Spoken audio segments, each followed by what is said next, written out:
Senate will please come to order. The Senate will please come to order. All those not having privileges of the floor will please vacate the chamber.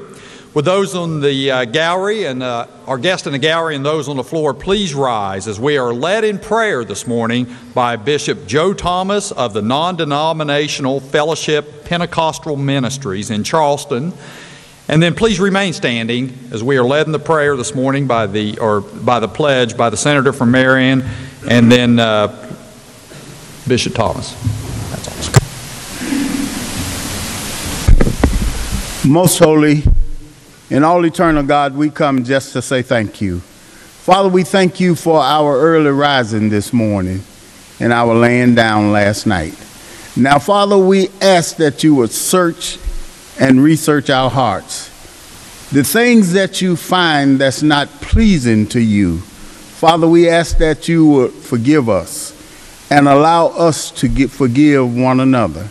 Now, Father, we ask your blessing upon everybody that's under the sound of my weak voice, from the gallery all over the floor to the doorkeepers, the secretaries, the lawyers, everybody, please bless us and forgive us. Now, Father, bless this president of this Senate. Build him up where he has been torn down. Strengthen him where he's weak, and God, prop him on every hand.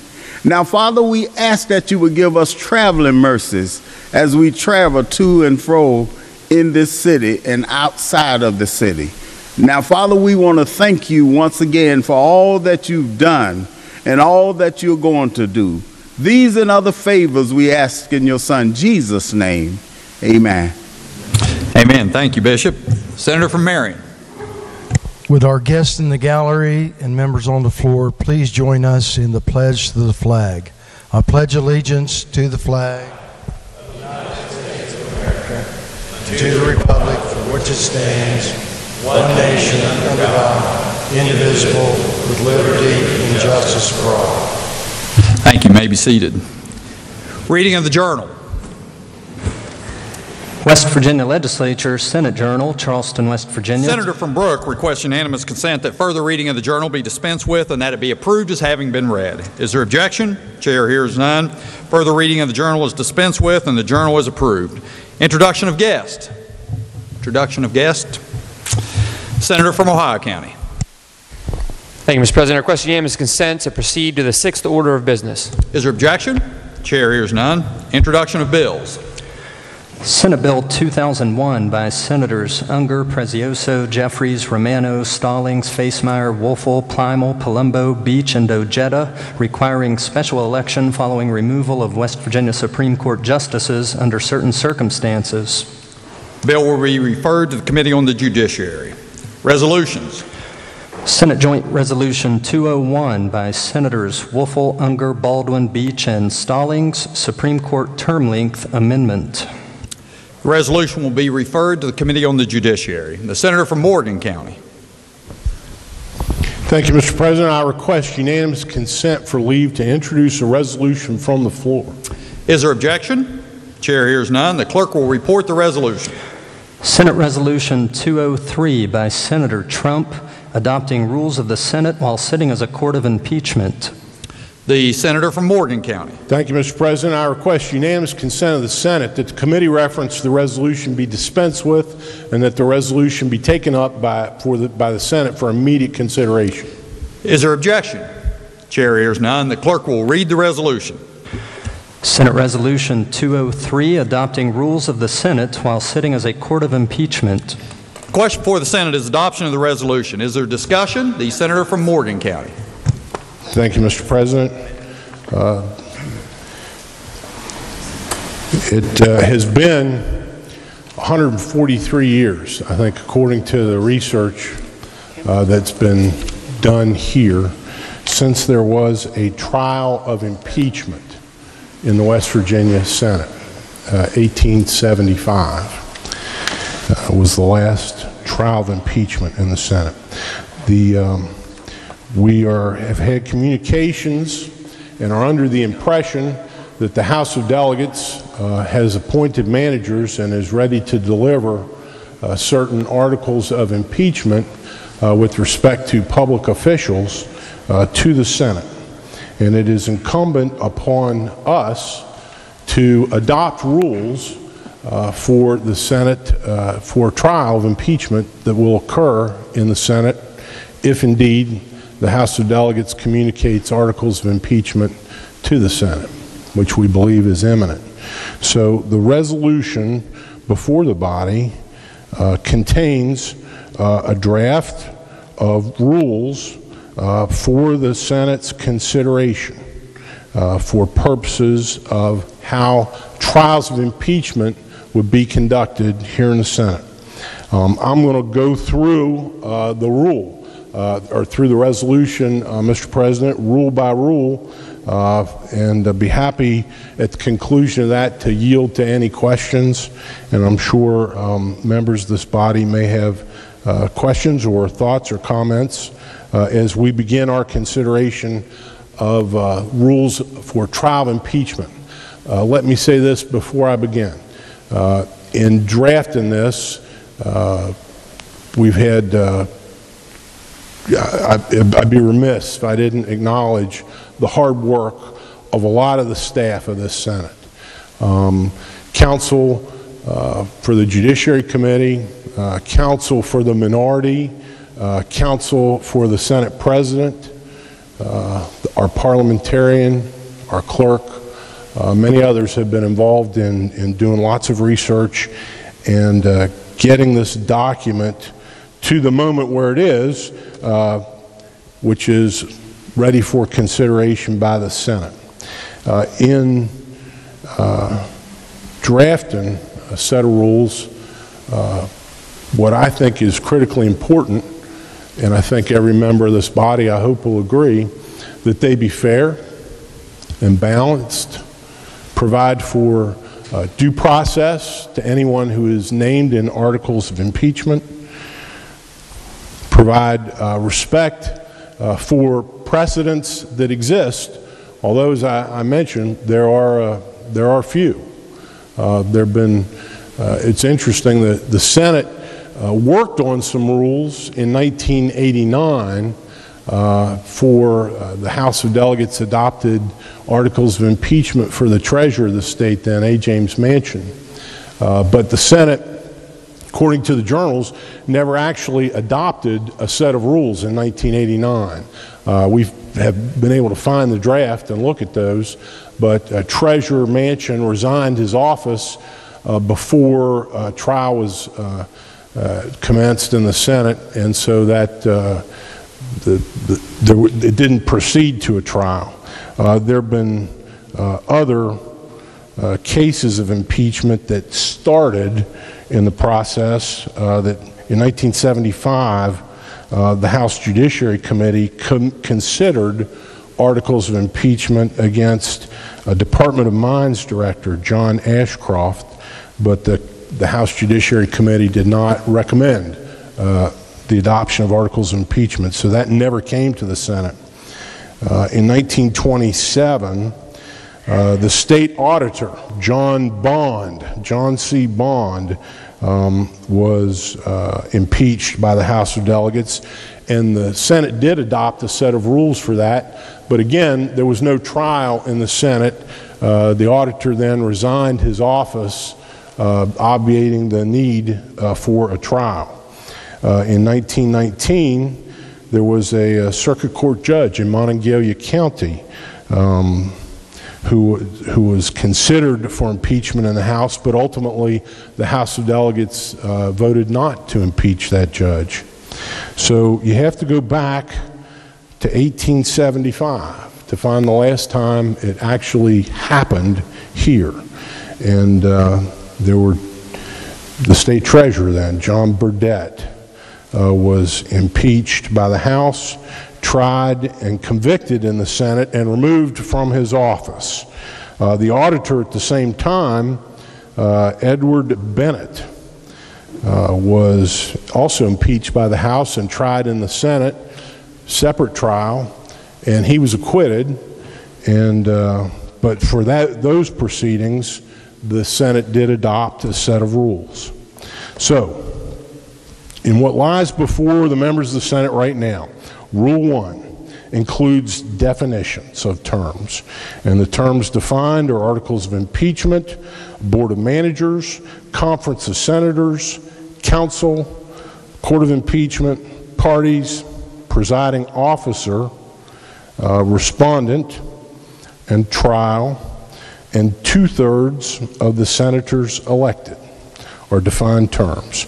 Rule 2 provides for pretrial proceedings, and I'm not going to read the entire rule. I know the members have had some chance to look at this in its current form, but it talks about such ministerial things as the delivery of articles of impeachment from the House to the Senate, how that's done, what occurs, and then the scheduling of dates. And Rule 2D provides for separate trials of multiple respondents, if there are multiple respondents, consistent with the precedent established by the Senate in 1875. Rule 3 provides for a pretrial conference. And that would occur under the direction of a presiding officer.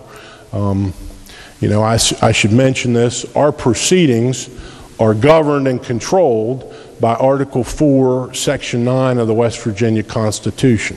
And the Constitution lays out who presides in a trial of impeachment. Rule 4 designates the clerk of the Senate as the clerk of the Court of Impeachment and allows him or her to designate assistants. Rule 5 designates the sergeant at arms of the Senate as the marshal for the Court of Impeachment to keep order in accordance with the rules. Rule 6 relates to journal.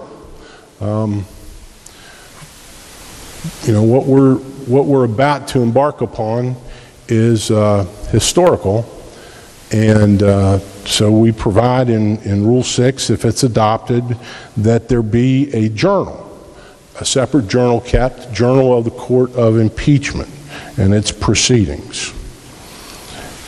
Rule 6C provides for transcripts of testimony of witnesses who testify at the trial. So these rules contemplate a court reporter being present, taking down the testimony, and making transcripts that are available. Rule 7, site of trial, provides that the trial will occur here in the Senate chamber. And the clerk, I know from conversations, has already been thinking and working and planning on, how this chamber will be arranged to accommodate a trial, which is not the usual course of things that occur here during the ordinary course of the Senate's business. And I know for a fact that our clerk has given considerable thought to that and how the floor should be arranged and set up. Rule 8 relates to floor privileges, delineates who would have privileges of the floor during the course of a trial of impeachment. Rule 9 provides for representation of the parties. And so the House of Delegates is represented by its Board of Managers and Council, and a respondent may appear in person or by counsel. Rule 10 is the method of address, the manner by which persons, senators, would address the presiding officer occurring in the trial. Rule 11 relates to the oaths.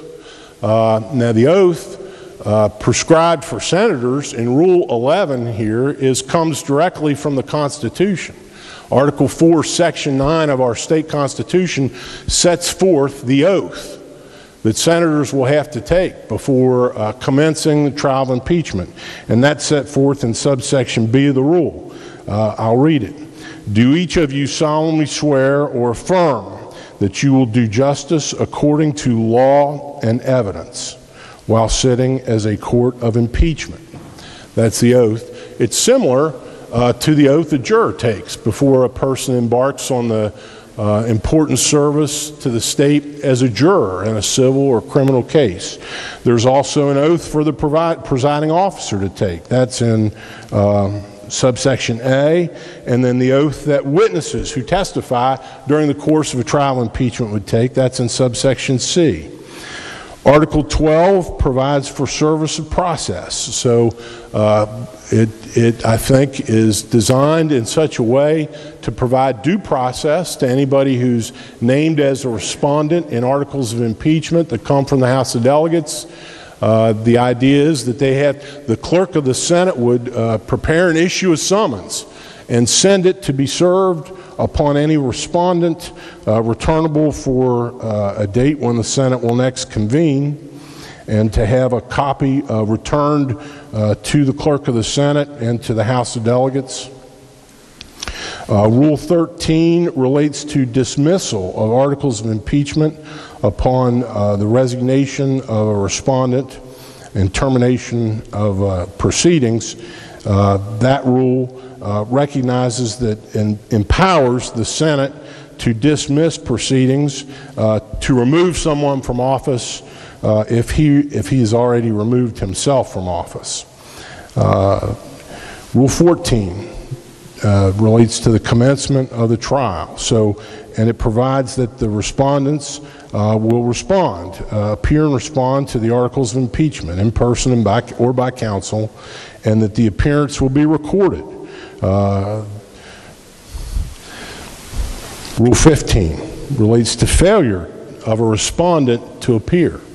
And what it provides that is if having been served with a copy of the articles of an impeachment and a summons to appear, a respondent fails to and ignores this process, then Rule 15 would allow the Senate to proceed and would provide for that the articles are essentially being uncontested, and the presiding officer would then call upon the Board of Managers to deliver a summary, and at the conclusion of that, the Court of Impeachment may vote on the question of whether or not to sustain one or more of articles of impeachment. So it contemplates, and of course, the Constitution is specific. In order for someone to be removed from office, convicted as it were, in an impeachment trial, the Constitution requires 2/3 of the members elected to the Senate to vote to do that. And so the rule, I don't think, can make that happen automatically.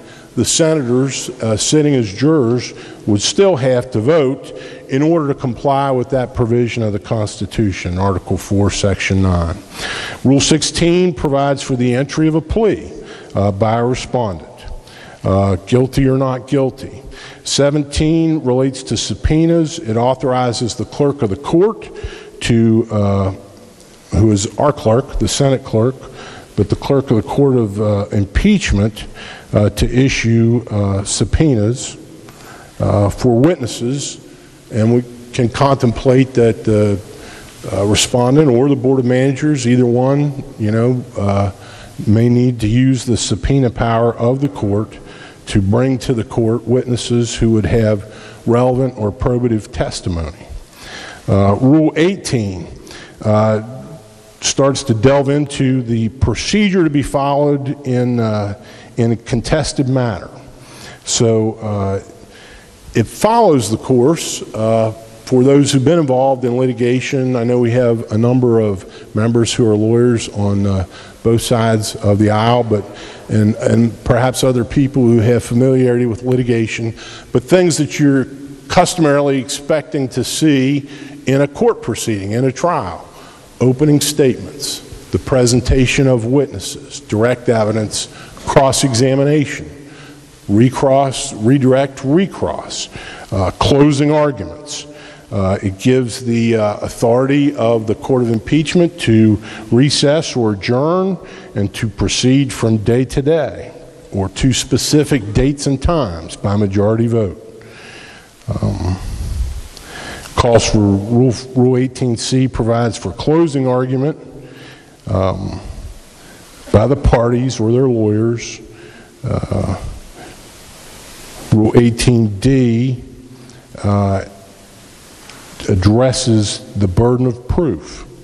So it makes clear that the Board of Managers has the burden of proving factual allegations that are made or have been made in articles of impeachment against any respondent.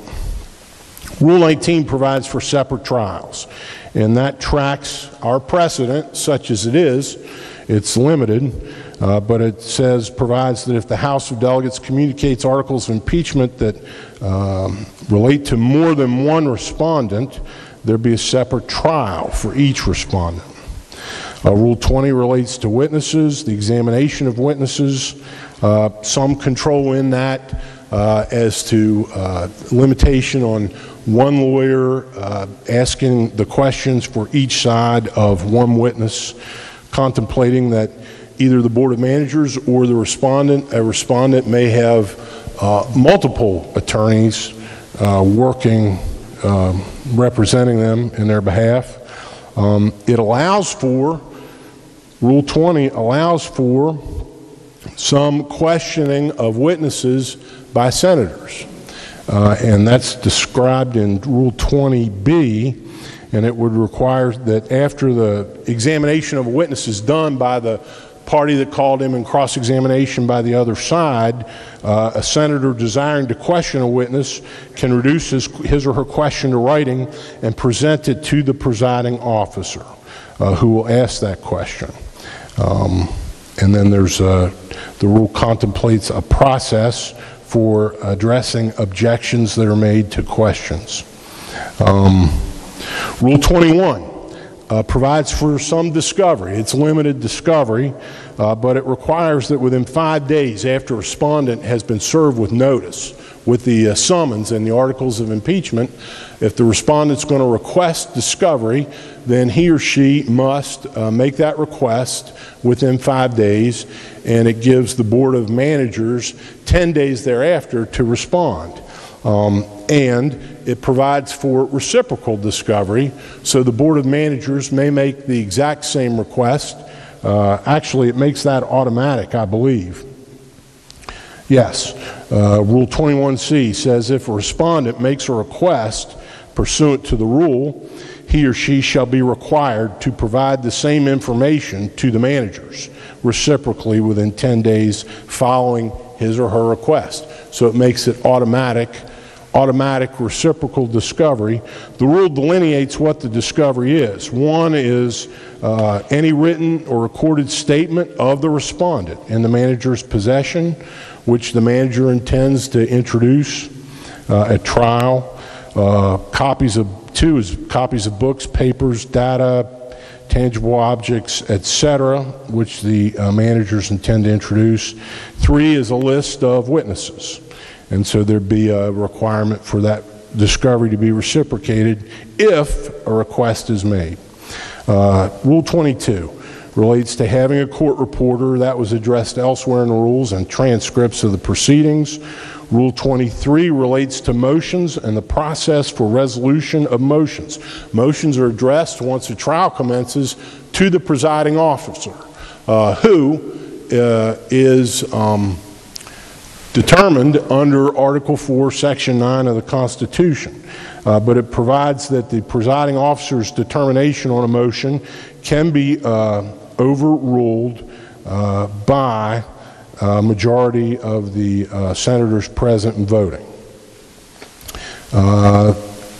Rule 24 relates to qualification, and what it says is that every senator is qualified to participate as a part of the court of impeachment unless he or she has been excused pursuant to Rule 43 of the rules of the Senate. So the Senate rules still apply to these proceedings, and a member who desires to raise the question of his or her recusal may do so under Rule 43 following the process that's provided there. 25 precludes members of the Senate or personnel of the Court of Impeachment from being called as witnesses. 26 relates to attendance of members of the Court of Impeachment. That would be us, the members of the Senate. And it requires attendance. It says that senators are required to attend the trial unless he or she has been granted leave of absence pursuant to Rule 50 of the rules of the Senate. So again, interplay between the rules of the Court of Impeachment and the rules of the Senate. And that is Rule 50 is our rule that addresses leaves of absence, contemplating that it might be necessary, you know, for, who knows, a medical emergency or some other reason for a senator not to be present. That rule provides that a senator who's been granted a leave of absence is to be provided an opportunity to review the exhibits, video or audio recordings, transcripts for the date when he or she was absent. Rule 27 relates to note taking. So, you know, this has changed a little bit in the courts of the state over the course of my tenure in the practice of law, which is long now. But when I first started practicing law, most courts didn't allow jurors to take notes, at least most courts before whom I practiced. That's changed. And most of the courts before whom I practice now permit the jury to take notes as witnesses are testifying. So this rule addresses that. It makes it clear that the notes taken by a senator during the course of testimony are not subject to a Freedom of Information Act request. Your personal notes are your personal notes. Rule 28 addresses the applicability of the rules of the Senate. So it makes it clear that the rules of the Senate apply to proceedings of the trial and the except as otherwise provided herein. Rule 29 relates to rules of evidence. So that provides that when not in conflict with these rules, the rules of proceedings for a court of impeachment, the West Virginia rules or the rules of the Senate, the presiding officer will rule upon the admissibility of evidence in accordance with the West Virginia rules of evidence, which have been adopted by the Supreme Court for use in court proceedings throughout the state. It allows, Rule 29 allows the presiding officer's ruling on the admissibility of evidence to be overturned by the affirmative vote of a majority of the senators. Rule 30 is permissive. It allows for the presiding officer, and so just so we're clear, when I'm referring to presiding officer in these rules, it's not the president of the Senate. It's under the Constitution, the Chief Justice of the Supreme Court, or, as the Constitution says, in any case when it is improper for him to so act, then any other judge of that court to be designated by it who presides in the Senate. This allows the presiding officer, that person, to give instruction to the Senate and for the parties or the Senate to request instruction on law. Rule 31 relates to verdict and judgment. And so let me just say here, there's a change in this from the copy that was sent out on Friday to everybody. And I will go over right now what that change is. Rule 31A provided in the draft that you all got by email, that everyone got by email on Friday, provided that the court of impeachment shall enter into a conference of senators for deliberation after the closing arguments. That sentence is changed now, and it provides that the court may. It's permissive instead of mandatory.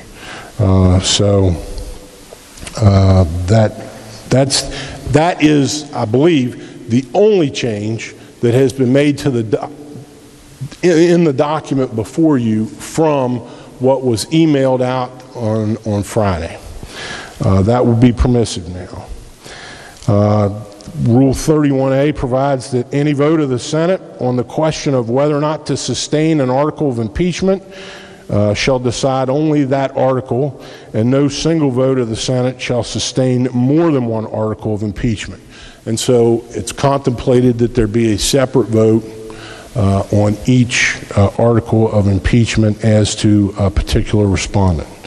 The rule makes clear that the presiding officer shall have no vote. And again, that's not the President of the Senate. That is the presiding justice of the Supreme Court of Appeals, who will come to the Senate and take an oath and preside in the proceedings. Rule 31B tracks the Constitution. If 2/3 of the senators elected to vote sustain one or more articles of impeachment, a judgment of conviction and removal from office shall be pronounced and entered upon the journal. If a respondent is acquitted of an article of impeachment, a judgment of acquittal as to such article or articles shall be entered upon the journal. Rule 31C provides that if 2/3 of the senators elected vote to sustain one or more articles of impeachment, a vote shall then be taken on the question of whether the respondent shall also be disqualified. So that's part of what's in Article 4, Section 9, really two components to what the Senate will be doing when it sits as a court of impeachment, deciding whether to convict or not, in other words, remove someone from office, and then also, if that, then whether to place a permanent bar or disqualification from any future office upon that respondent. The rule requires the yeas and nays, and it requires the judgments of the Court of Impeachment to also to be filed with the West Virginia Secretary of State. Rule 32 provides for conference of senators. And that can be done by majority vote at any time upon motion. And during a conference of senators, then the presiding officer would not be present. The President of the Senate would preside during the conference. Rule 33 delineates powers of the presiding officer.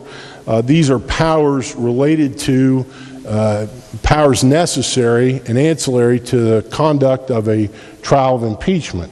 Power to compel witnesses to attend, the power to enforce obedience to the court's orders, the power to preserve order, power to punish contempt, the power to make orders necessary not inconsistent with these rules. Rule 34 provides that the Court of Impeachment has the power to provide for its own safety and the undisturbed transaction of its business, which is also provided for in the Constitution. That's sort of, Mr. President, a summary of what these rules provide. I know members have looked at them, and as I mentioned, the only change in what's before the body right now from what was circulated on Friday is the change that I mentioned in Rule 31. With that, I'll be happy to try to answer any questions, but I would say that on the whole, I think these rules are fair. They're designed to provide justice, to allow the orderly presentation of evidence that you would hope to have in a trial, any trial, particularly a trial of this gravity, or trials of this gravity, and I would urge the adoption of the resolution. Are there amendments to the resolution? Yes, sir. Senator Baldwin moved to amend the resolution on page 4, Rule 9, line 22, by striking out the words, "The respondent may appear in person Senator or from by Greenbrier counsel." County. Thank you, Mr. President. I would ask unanimous consent to explain the amendments in lieu of having them read, and that all of them be considered as one. Is there objection? Chair hears none. The senator may proceed. Thank you, Mr. President. I'd like to say thanks first to the chair. I understand this has been a very comprehensive and inclusive process where lots of folks have been working together to try and get this right, and I appreciate that very much. I just want to offer a very simple amendment. This appears in a couple different places, 4 different places, but it's the same amendment covering all those places just the same. And the amendment simply requires a respondent who is contesting to be here in person on the first day, the initial day that they're before us. And I'd be happy to take any questions. Further discussion? Further discussion? Senator from Morgan County. Thank you, Mr. President. I would rise in opposition to the senator's motion. I think, I think for purposes of having this thing proceed in an orderly fashion, it is not necessary. Our rules provide that a respondent named in articles of impeachment that have been adopted by the House of Delegates may appear in person or by counsel. I don't know which way that will go as to any of the respondents, but my fear is that if we require in-person attendance, it may impede the Senate from moving forward and executing, discharging the duty of the Senate in terms of what has to follow once we receive articles of impeachment.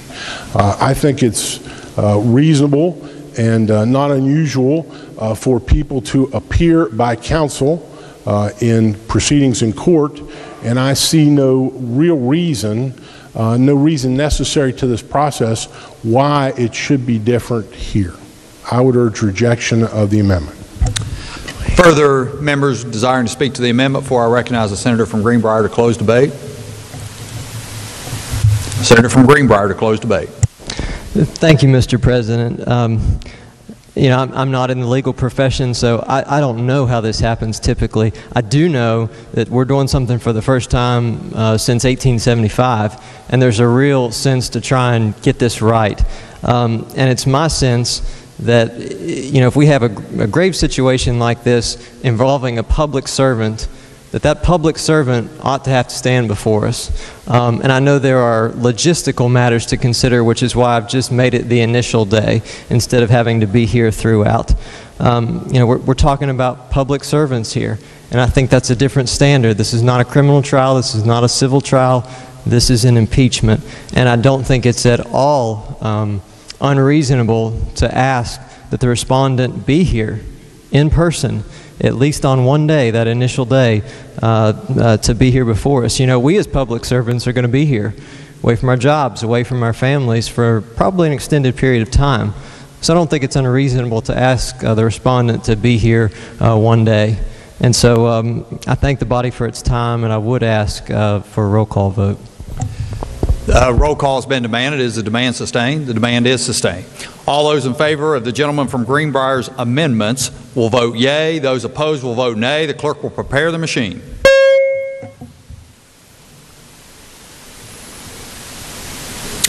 Has every member voted? Has every member voted? If so, the clerk will close the machine and ascertain the results. On this question, there being 12 yeas, 22 nays, 0 absent and not voting, less than a majority of those present and voting, having voted in the affirmative, I declare the amendment rejected. Are there further amendments to the resolution? Yes, sir. Senator Wolf will move to amend the resolution on page 12. Senator from Cabell County. Thank you, Mr. President. I ask unanimous consent to be able to explain the amendment without having it read. Is there objection? Chair hears none. The senator may proceed. Thank you. Let me first thank the Judiciary Chair for his hard work. Also, Ms. Ojeda and Mr. Smith for their hard work. I must say that I'm a little disappointed that our first vote is down party lines here today, but it is. Just took note of that. One of the reasons we have these rules, or we're adopting the rules today, is we're all here in an open-minded fashion to see whether we're going to go with the rules as they essentially were in 1875, subject to the recent modifications that stand before us today. My first amendment of 2 that I'm addressing now, if you would take a look at page 33, excuse me, Rule 33, page 12, line 26.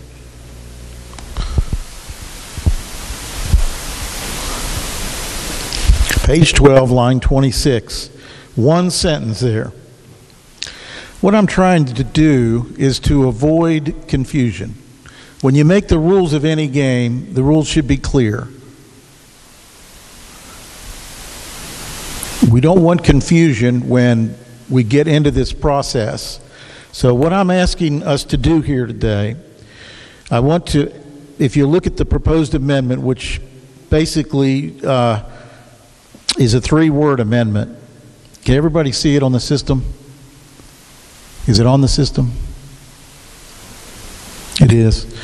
Basically what I'm saying, if you look at line 26, the power to compel the attendance of witnesses, okay, makes sense. The presiding officer can force folks to be here if they're subpoenaed by our managers, okay?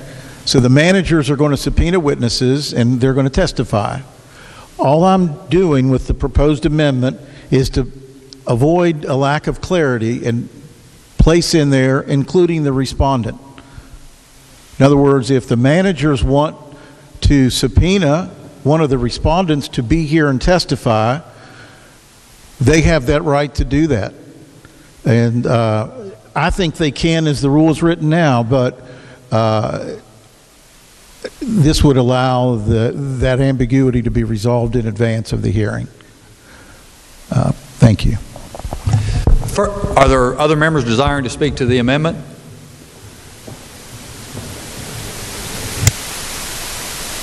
Senator from Morgan County. Thank you, Mr. President. I would rise in opposition to the gentleman's amendment because I think it's unnecessary.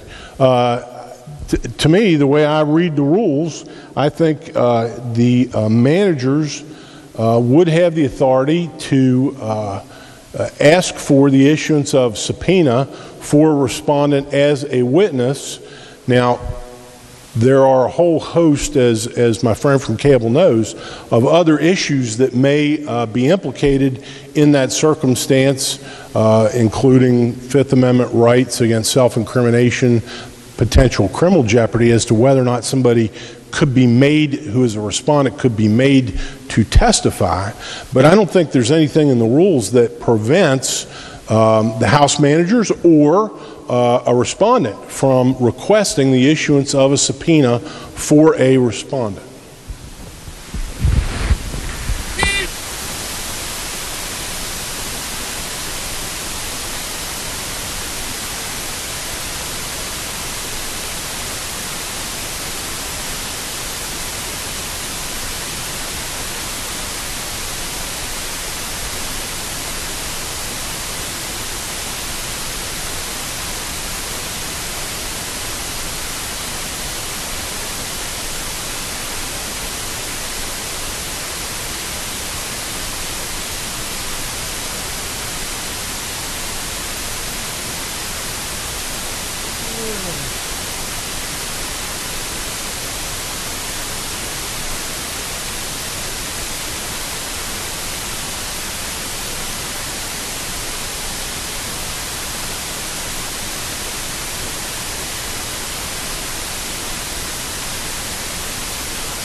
Chair recognizes the senator from Cabell County. Thank you, Mr. President. Unanimous consent based on the comments of the Judiciary Chair to withdraw the amendment.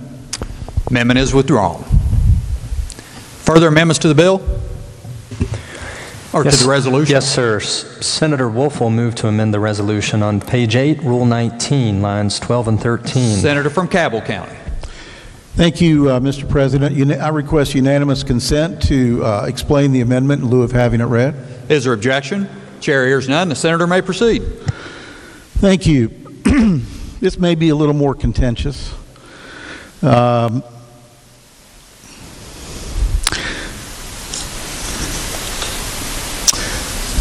We are on Rule 19, which is on page 8. Paragraph B, subparagraph B. So we're on page 8, We're on Rule 19, and we're on line 12. This is where I believe we should ourselves determine the order of respondents.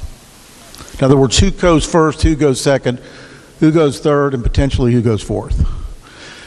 And I'll tell you why I think we should do that. Again, I'm trying to provide some clarity so that we have clarity in the rules. We start the game with rules that everybody understands, and we have a lack of, hopefully we avoid confusion during the process.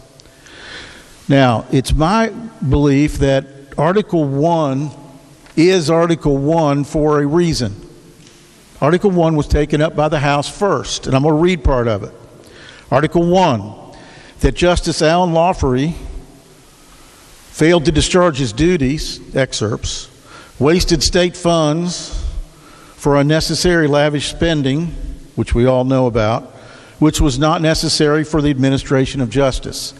I believe this person, Article 1 should be the first matter we take up. And I'm going to tell you why.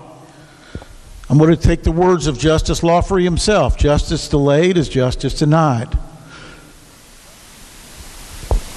Justice Lawfrey has denied vigorously any wrongdoing from day one. I've seen him on TV. I've seen him, in court denying everything.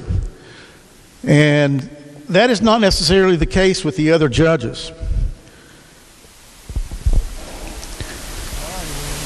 A grand jury has, in fact, already made a finding on 3 separate indictments concerning the conduct of Justice Lawfrey.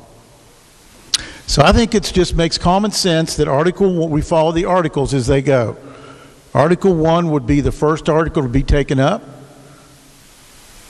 And I don't know why, I'm anxious to hear what opposition there may be to that. And again, I want to thank the Judiciary Chair for his hard work and staff, but it seems to me this is the proper way to proceed. And I'll be honest with you, if we play games politically, which I don't think we will do, but if somehow Justice Walker, we run out of time on putting her up there at the end, people are going to say this was a political process. Run out of time, meaning a new group of senators is certified after the election. Because I know if I'm not here, if I've been defeated and the election's certified and I've lost, I don't have any legal right to be up here sitting in judgment of somebody. So there's a time limit on this process. And I really think that if we go by the order that the managers have endorsed in the House and which is ratified by the House, that justice would be served. Thank you. Are there other members desiring to speak to the amendment, to the resolution? Recognize the senator from Boone.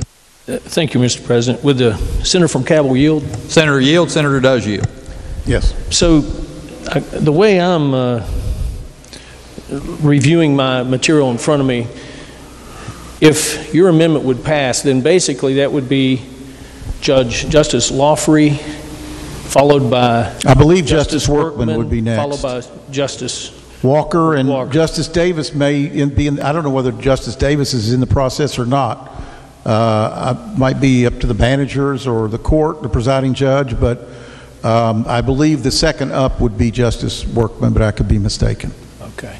Just want to make that, just to clarify that. Thank you. Thank you. Further discussion? Further discussion. Recognize the senator from Morgan County.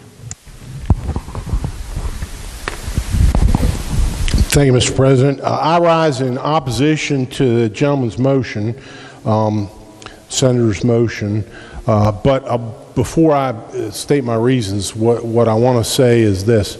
I share the hope of the senator from Cabell that this House and this Senate, and I believe it will, every senator in this chamber will take seriously his or her oath and do what the law requires, the Constitution requires, and that is decide these cases based upon law and evidence and not any political consideration or anything like that. The reason that I oppose the senator's motion to amend, and what I've got here, now we're going to see them formally, I guess, soon after we adopt a set of rules, but what I believe to be a photocopy of articles that are going to be formally presented to the Senate by House managers. And so as I read them, they go Article 1, Justice Lawfrey. Article 2, Justice Davis. Article 3, Justice Lawfrey. Article 4, Justice Workman, Justice Davis.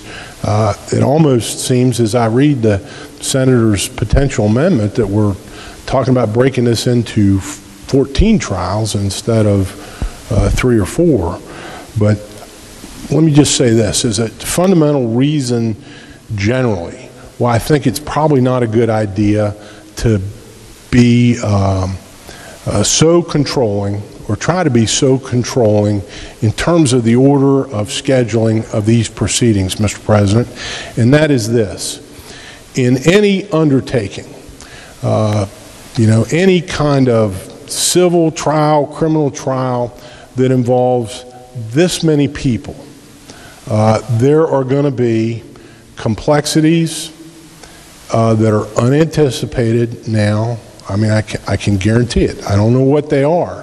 But I think what we want to do, and what the rules have tried to craft, is a way that the Senate, all of us sitting as a court of impeachment, the Senate staff, the staff of the court of impeachment, the board of managers, the respondents, their attorneys, with a presiding officer in the chair, can develop a reasonable schedule for events that works.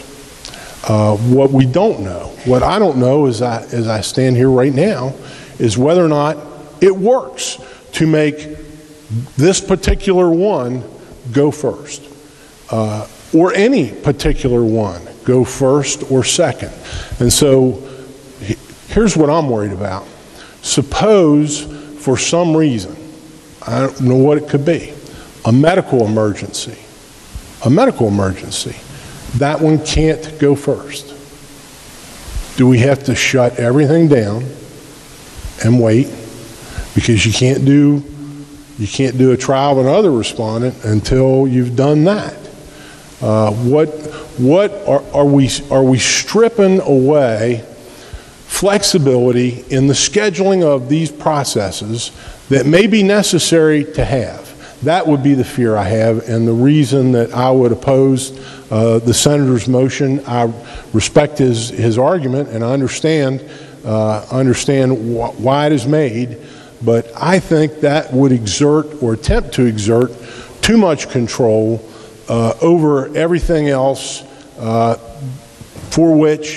circumstances for which there may need to be more flexibility in scheduling. For those reasons, Mr. President, I would oppose the Senator's motion.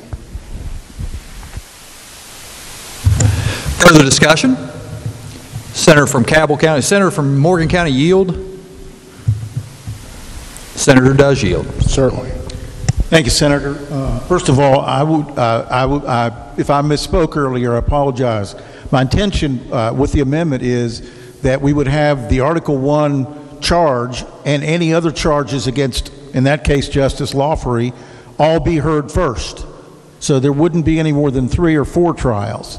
So we start out with 1 and take up all the impeachment allegations against that person, in this case, Justice Lawfrey. So I don't anticipate, nor would I condone or support more than 3 or 4 trials. So to the extent, I would welcome an amendment to the amendment to clarify that. And let me ask you, here's my question. Would you agree with me that the Supreme Court and the Senate are members of co-equal branches of government?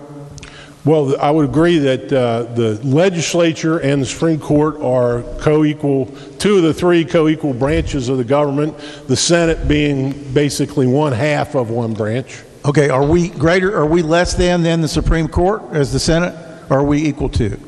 I think the Constitution contemplates separate, independent, and equal branches of government. All right, so would you agree we're equal to the Supreme Court in terms of our stature in this Constitution? We as the Senate and the House together, collectively. I would agree with that. Why are we delegating to the Supreme Court who goes first in this process. Your rule, and not, again, with all the respect that you've earned from me since the day I got here, but I mean, your rule delegates to the court. So they're going to send a justice or an acting justice, chief justice over here. Why would that person dictate our order? I don't think that's right constitutionally. Well, in terms of who the presiding officer is, I believe I was. And first of all, let me say, I think your question is a great question. I don't mind trying to answer it at all. But the Constitution says that when sitting as a court of impeachment, the president of the Supreme Court of Appeals, and that's interesting, you know, we always refer to him or her as Chief Justice, but our Constitution refers to the what you and I would think of as the Chief Justice as the president of the Supreme Court of Appeals, or if from any cause it be improper for him to act, then any other judge of that court to be designated by it. So in my reading of that, the Constitution is clear. It's going to be the Chief Justice or President of the Supreme Court or another judge of that court to be designated by it, in other words, by that court. Agreed. Why are we designating it to that person, our order? Why are we letting that person decide what order we take? Well, okay, my thought on that is that I think the rule contemplates a collaborative approach to the question of scheduling that would involve the Senate, the Board of Managers, all of the respondents, their counsel, and I think if the amendment offered by my esteemed friend from Cabell County is adopted, it just eviscerates any flexibility that might be necessary to have as these proceedings move forward. That's my concern. Let me ask you this, and usually when we all on this side of the aisle know what happens when you oppose. I usually lose, but let me ask you this. Would the fact that Justice Lawfrey has a criminal case pending, would that be a good reason for him not to go first? I agree with if he's sick or his lawyer's sick, I agree with that. But I mean, I've got a criminal case to prepare for, so I can't be bothered to come over to the Supreme Court or to the Senate. Or I'm worried about my Fifth Amendment protections, or my lawyer's tied up in the criminal preparation. Are all those good reasons for? I mean, I agree if somebody's physically unhealthy and can't appear, but I can see mischief here, and the next thing you know, it's December 5th, and we've never gotten Judge Lawfrey over here, and our time has run out. Now, is that a possibility in your mind? What I would say in response to that is this, that decision ultimately is going to be in the hands of the presiding officer and this body. Okay, thank you. Are there other members desiring to speak to the amendment? Senator from Ohio County. Will the senator from Cabell yield? Senator yield. Senator does yield. Yes. Senator, thank you. You just mentioned there that you would agree in the circumstance if somebody was sick or injured or something like that, that it would be reasonable for them not to appear in that order. But would you agree that your amendment as proposed doesn't allow for that sort of exception?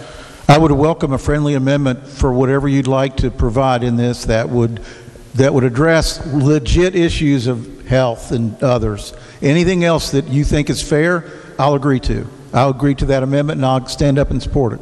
I'm not offering an amendment. I'm asking if you think your current version, if I understand the current version of your amendment correctly, Okay. It does not provide for an exception. It does not, but if this is how we're going to do it, yeah, it does not. I'm just asking a question. Thank you, Senator.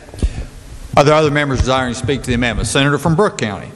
Mr. President, while I see the principle in what the senator from Cabell is arguing with this amendment, I have to stand in opposition to it for the reason that, and I may be jaundiced because the bulk of my political or my legal experience has been in the criminal courts as an assistant prosecutor, and I view this kind of with that eye. And the senator from Cabell made reference to a grand jury being the House putting these articles of impeachment together. And in a criminal court, when indictments are issued and they're numbered, the order of the trial that is to be held, or trials that are to be held with each individual defendant, isn't based on their number. If they're indictment number 18F2, that's not the, or 18F1, that's not the first trial.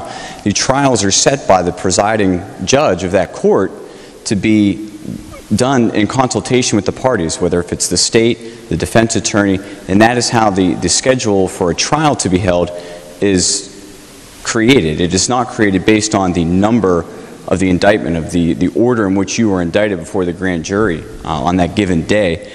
And I think that the gentleman's amendment, while good intention, would take away flexibility that there might be outside influences that could affect the scheduling. There could be reasons for discovery being put together. There could be a number of circumstances in which consultation would have to be had to be able to set these trials for a date. And I would hate to do anything as we walk through this process to force upon these proceedings something that could be prevented because there are outside circumstances, and now we've forced a deadline without consultation of the Board of Managers, without the respondents, and so I don't think that it should be based on just your number in the till. It should be based on what is to be set with consultation. So for that reason, I would have to oppose the gentleman's amendment. Thank you. Is there further discussion before I recognize the senator from Upshur County? Thank you, Mr. President. Actually, if the senator from Morgan would yield, I have a question for him about the way this works. Senator from Morgan yields. Senator does yield. And it's, thank you. It's partly related to this, but it's a concern or a question that I have, and that is, I think a lot of folks in here are looking at this like we're going to queue these up in some order.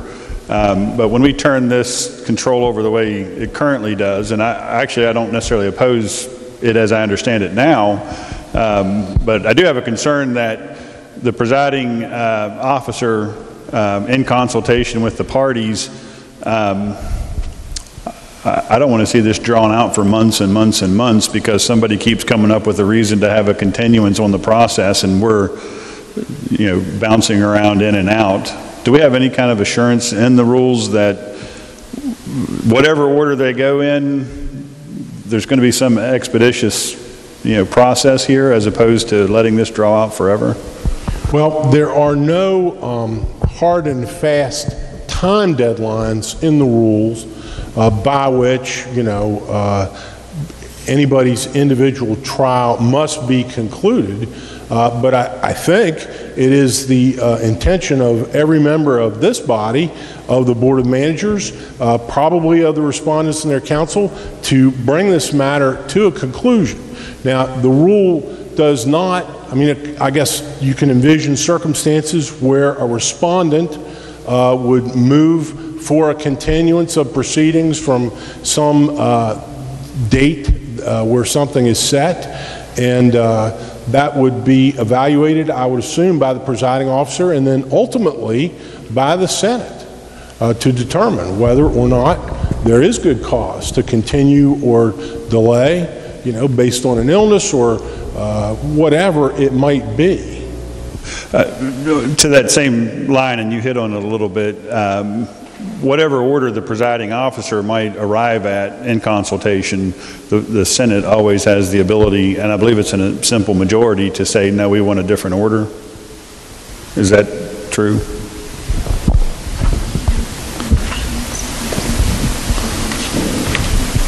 Yeah, our rules contemplate, let me find the rule, the particular rule. It contemplates that rulings by the presiding officer on procedural matters can be overruled by majority vote of the Senate. Rule 23. So let me get the text of it and read it. Rule 23A. All motions, objections, and procedural questions made by the parties shall be addressed to the presiding officer, who shall decide the motion, objection, or procedural question, provided that a vote to overturn the presiding officer's decision on any motion, objection, or procedural question shall be taken without debate on the demand of any senator sustained by 1/10 of the members present, and the affirmative vote of a majority of the senators present and voting shall overturn the presiding officer's decision on the motion, objection, or procedural question. So if I follow that, and I think that I do, we as the body always have the ability, if we feel like the presiding officer is aiding and abetting and drawing out this process, to say no more continuances, we're going to proceed now. Yeah, I think that power exists. And look, let me just say, I really don't think there's anything sinister, any booby trap in here. There's certainly not intended for anything to be. In my experience, the way this normally works in adverse litigation, even though people are, on opposite ends of adverse litigation, is that before the presiding officer, the lawyers for both sides and the parties are going to work cooperatively toward a schedule that makes sense, that allows the court, in this case the Court of Impeachment, to function and discharge its responsibilities. And I think what our rules provide for is a reflection that we hope and expect that that's going to happen. Our rules also provide, as we just pointed out, in Rule 23, if it's not happening, the Senate ultimately retains control. Right. Well, I think it answers the question. I don't mean to imply, because I don't know the presiding officer, I think we may know who that's going to be, that he will do something. I'm simply saying that if we were to decide that he's not managing the time appropriately, we always have the ability to override his decisions. And if we decide that he's not queuing these trials up in an order that we find reasonable, we also have the ability to override that decision with the simple majority, not a high bar, but a simple majority of this body can already do that. Simple majority retains control on motions, objections, and procedural questions. And, you can envision, all kinds of hypothetical circumstances, but circumstances where, a respondent wants to go or is ready to go faster than the Board of Managers is ready to go. And so, the parties and their lawyers are going to have to talk to one another, and, to the extent that it's going to work within the dates and times that are available for this Senate to sit and discharge its responsibility as a court of impeachment, our rules contemplate that people are going to work cooperatively and in good faith within that framework, and if they don't, there's a fail-safe mechanism. Right. Well, I think my concern, the reason I brought that up really is, but I'm not really that concerned hearing the responses. In a normal criminal proceeding or in a normal civil proceeding, everybody knows that the day of reckoning will arrive, and yet we're actually in a process here where delay could cause the day of reckoning to never arrive. After a certain date, this whole process is over, once that new legislature comes into place, as I understand it. But thank you, Mr. Chairman. Are there other members desiring to speak to the amendment? Before I recognize the Senator from Cabell to close debate. Senator from Cabell to close debate. I was going to ask the Judiciary Chair to yield for just a moment. Senator from Morgan, yield. Senator yields. Just want appreciate your answers earlier. In the event that Justice Lawfrey would be named just by the judicial officer, assuming my amendment fails, the presiding officer, let's say, dockets Justice Lawfrey's case to be heard first, and Justice Lawfrey's attorney says, well, we've got this pending criminal case, we can't be there, and we can't work it into our schedule, and I'm busy defending the criminal case. So would that, in your mind, constitute just cause for delaying his case? It would be, it would be up to the presiding officer in the first instance to field those kinds of requests or issues and make a decision, and then it would be up to the entire Senate to decide whether we agree with it or not. Well, I'm not the amazing Kreskin, but that's going to happen. So I'm asking you, and would you share with your, if you care to, whether you would see that as a legitimate delay a legitimate delay in the case if Justice Lawfrey was first up? I haven't decided that question. Okay, fair enough. I don't have anything. And let me just also add, I would want to hear all the arguments on any question relating to anything like that, from lawyers on both sides, the Board of Managers, the counsel for a respondent. And I think, before I would interject my own view, on anything like that, I would want to hear what is being argued and discussed on both sides of such a question. I don't have anything else to add. Thank you. Further discussion? Not. Question before the Senate is adoption of the amendment as offered by the senator from Cabell. All those in favor will say aye. Those opposed, no. Noes appear to have it. The noes do have it. Roll call's been demanded. I've already called the vote, but I'll go ahead anyhow. Is the demand sustained? Demand is sustained. All those in favor will vote yea. Those opposed will vote nay. The clerk will prepare the machine.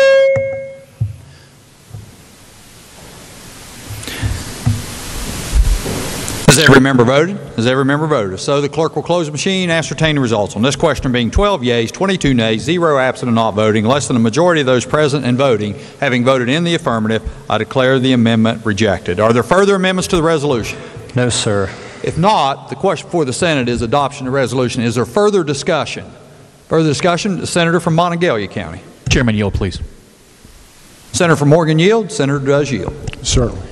Mr. Chairman, just a real quick question. It's just my curiosity more than anything.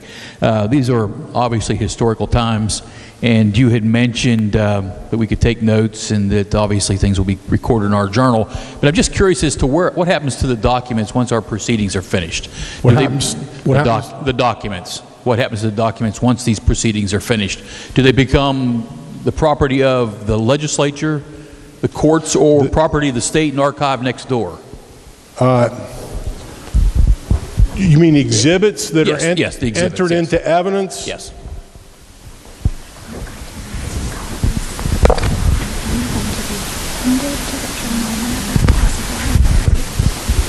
So here's what the rules contemplate, that the clerk of the Senate, who will be the clerk of the Court of Impeachment, would retain the documents. And what I'm told is, to the extent that it is possible, they will be appended to the journal of the Court of Impeachment, so that, when your children, grandchildren, and mine are, and hopefully, let's say this now, we'll start with this prayer, that no future generation of West Virginians has to walk the path that we're about to walk. But that if they do, they have a record of, a complete record of what was done in 2018. If that answers your question. The exhibits would be retained in the custody of the clerk. Thank you, Mr. Chairman. Thank you, Mr. President. Further discussion? Further discussion? Not. The question before the Senate is adoption of the resolution. All those in favor will say aye. Those opposed, no. The ayes appear to have it. The ayes do have it. I declare the resolution adopted. The Senator from Ohio County. Thank you, Mr. President. Requesting unanimous assent to return to the third order of business. Is there objection? Chair hears none. Communications from the House. I have a letter dated August 14th, 2018, addressed to the Honorable E. Cassis, Clerk of the West Virginia Senate. Dear Mr. Clerk, pursuant to the provisions of House Resolution 205, I hereby appoint the following members to act as managers on the part of the House of Delegates to go before the West Virginia Senate to conduct the impeachment against the various justices of the Supreme Court of Appeals of West Virginia. The Honorable John H. Schott, the Honorable Roger Hanshaw, the Honorable Ray Holland, the Honorable Andrew Byrd, the Honorable Rodney Miller. If you have any questions or need additional information, please do not hesitate to contact me. Sincerely, John Overington, Speaker Pro Tempore. The message will be received, and the clerk will communicate to the House of Delegates that the Senate is ready to receive the managers on the part of the House of Delegates for the purpose of reporting the articles of impeachment against various justices of the Supreme Court of West Virginia. The chair would announce the presence at the bar of the Senate of the managers of the part of the House of Delegates for the purpose of reporting the articles of impeachment against various justices of the Supreme Court of Appeals of West Virginia. The Sergeant of Arms is now directed to bring the chamber to order. All persons are commanded to keep silence on pain of imprisonment while the House of Delegates is reporting to the Senate articles of impeachment. The managers on the part of the House of Delegates are now recognized for the purpose of reporting the articles of impeachment against various justices of the Supreme Court of Appeals of West Virginia.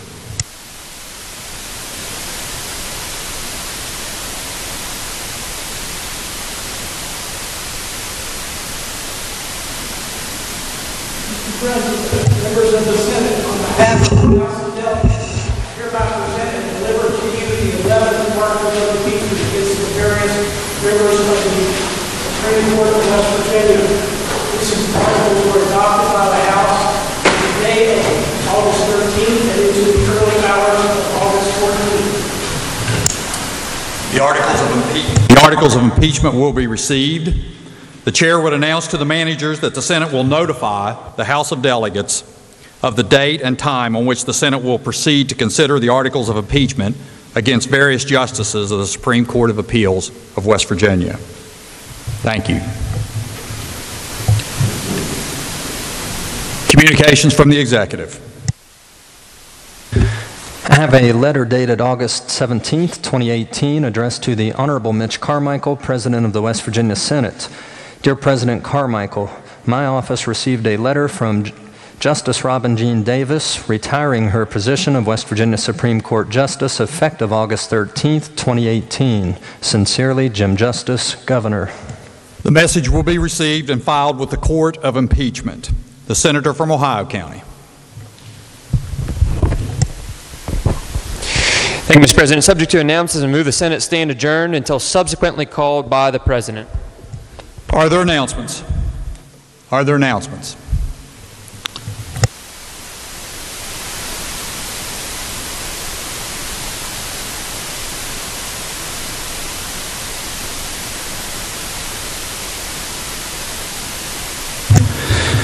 If not, the question before the Senate is that the Senate stand adjourned until subsequently called by the President. All those in favor will say aye. Those opposed, no. The ayes appear to have it. The ayes do have it. I declare the Senate adjourned.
There is a journal.